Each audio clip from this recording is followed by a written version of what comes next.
Okay, let's move on now to Astral. This one has been interesting. We've owned this one pretty recently in the Hot Stocks portfolio. I'll explain that in a minute. Remember, this is really a business of two parts.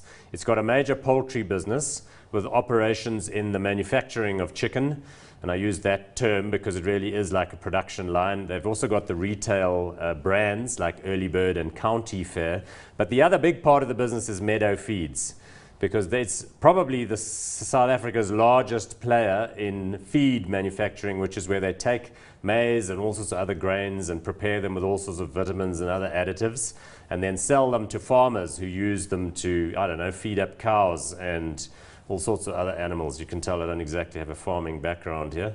This one is headquartered in Pretoria and was unbundled from Tiger Brands back in 2001. Market cap 7.3 billion rand, PE ratio 20, dividend yield 2.5. This one has recovered like amazingly. This one is obviously showing share price wise what you were referring to earlier. No, definitely. I think it's moved from about 80 rand up to 170 rand. So, I mean, that's also. Look at that shit show. So definitely, I mean, a hot stock to have been in, you know, for that run.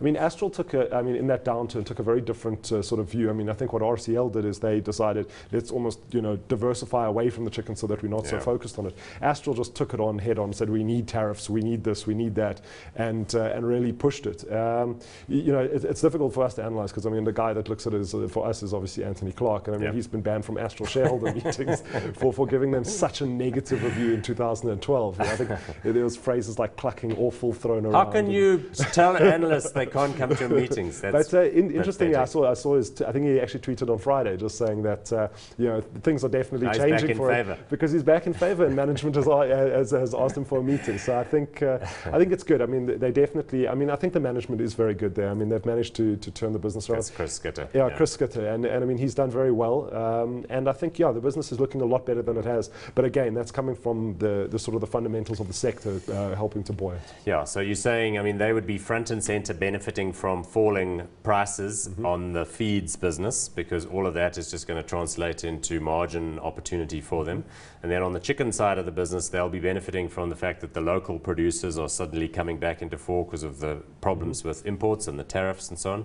100%. So we can expect a good season. Plus you add to that, my view anyway, that the consumer is probably in better shape than many of the naysayers think. Yeah. So we could be looking at a little bit more in aggregate spending in the festive season, and certainly at the middle end of the market, you know, going for a little bit more protein consumption this time is definitely part of that package. Yeah.